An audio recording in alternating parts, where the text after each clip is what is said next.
I'm ducking and everything. Died in the house. I got scared. I dropped my hot pocket. Can I ask you, if you won all the money, what would you do with it? Bunch of hookers and cocaine. Oh, okay, that's not good. We were hoping for a different answer. That's probably not the answer that we're looking for. Well, the sign says that it's 4 quarters for an hour, but a quarter only gets you 15 minutes. Yeah. So if my math is correct, that's not an hour. That's not an hour. Not an but hour. It is. And also a quarter, 15 minutes. And also my mom thinks I'm a baby, so I can't walk to school sometimes. And also she thinks I need protective gear when I need to ride a bike. You probably do. I think I agree with your mom. I know how to ride a bike already, even without protective gear. Did you really snatch an 86-year-old woman's purse? She wants to hurt me. And the bitch don't even know me. I hope that they beat her ass. Some of the women in prison beat her ass every day for as long as she's in there. Some people might say that's harsh. Well, so what she did to me was even worse. I'm supposed to feel sorry for that bitch. I don't. I told him I was gonna kill him all that with a gun if he didn't get out of my house. When I pulled the gun out on him, I guess he didn't think it was a real gun because he didn't worry about it. He just kept on walking. When he was coming downstairs and told me he was going to kill me and F you, all that, I shot through a hamper that he was carrying, and it was a full metal jacket bullet. I went straight through the bag and hit him in his leg. And he started crying like a little baby. Charles, why did you come so early this morning, man? The reason why I come so early just to celebrate Martin Luther King's birthday, because I feel it's really good to come, because you know, when Martin Luther King's birthday comes on January, I would say it's important to always come to celebrate Martin Luther King's birthday, because it really is important and it's good.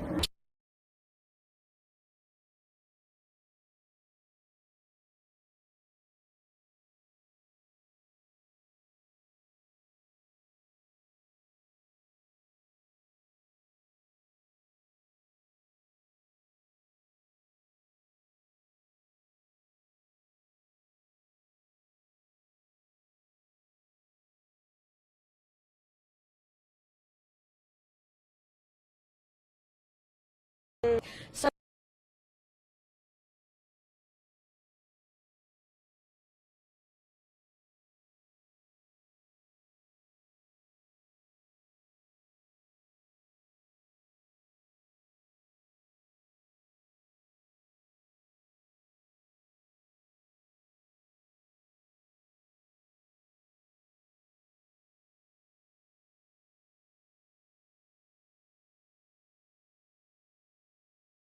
Like, on some other stuff. I don't know.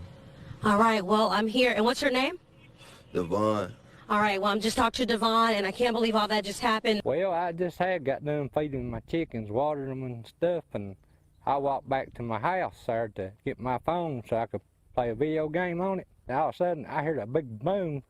And I looked back out my door, and the electric pole fell, and the lines were falling, and the geotackler was sideways into the fence. And there's a guy come out screaming and squalling and running around about like a chicken with his head cut off. But I told him he needed to get out of that water, but say I didn't know he was getting eat up by bees. I thought he was just high.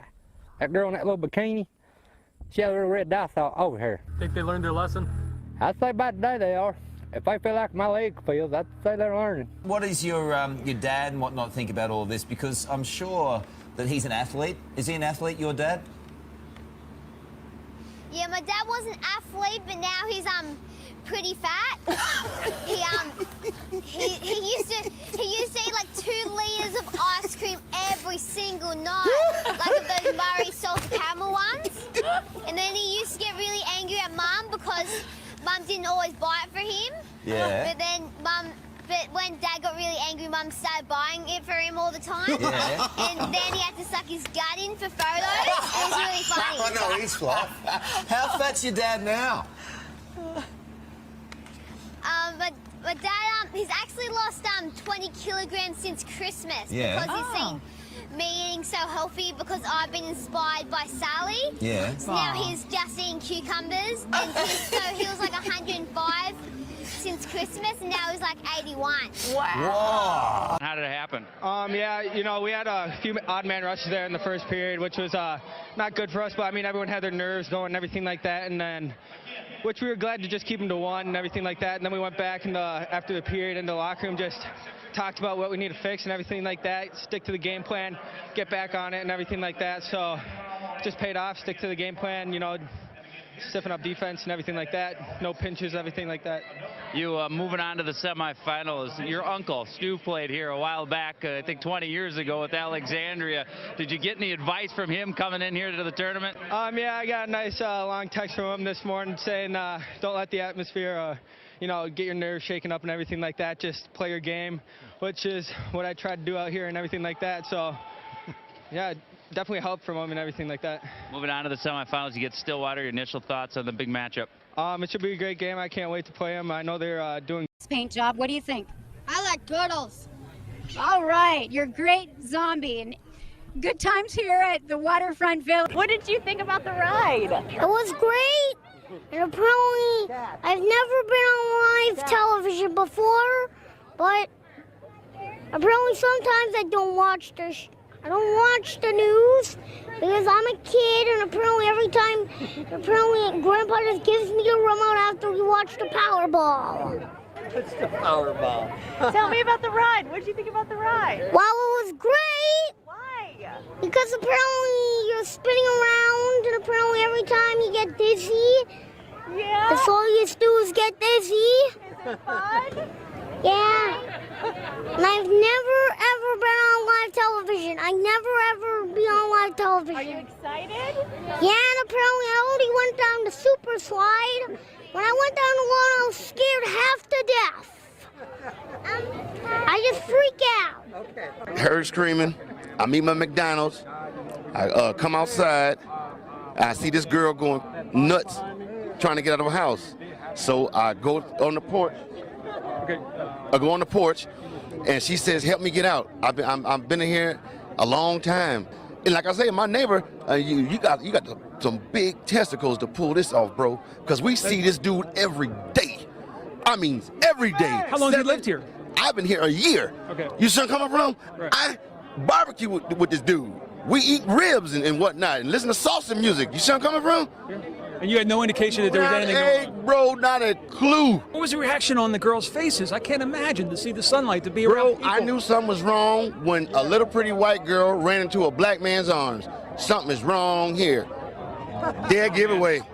Dead giveaway. Charles, thank you very much. Dead giveaway. Thank you very much for your time. And either she homeless or she got problems. That's the only reason why she run to a black man. Charles, thank you for being there. Man, them jokers was big, size of a quarter doggone. Many said it sounded like nothing they've ever heard before. He said, "Kapooyah, kapooyah!" And your boy, that hell just came in. I opened my door, and I looked out my door and started hitting me in my head. I took out running, ran to my restroom, and then I called my mama to see was she all right. Folks were told to stay off roadways unless absolutely, positively necessary. But they still came out to places like the Circle K gas station. I want a donut. I didn't make anybody stay here until 7 a.m. or 11 or whenever it is everybody finally left. I didn't make this kid pass out on my floor. People wanted to be here.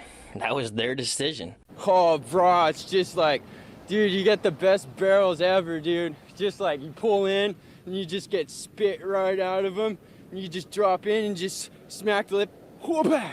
Drop down, snap, and then after that, you just drop in, you just ride the barrel and get pitted, so pitted like that.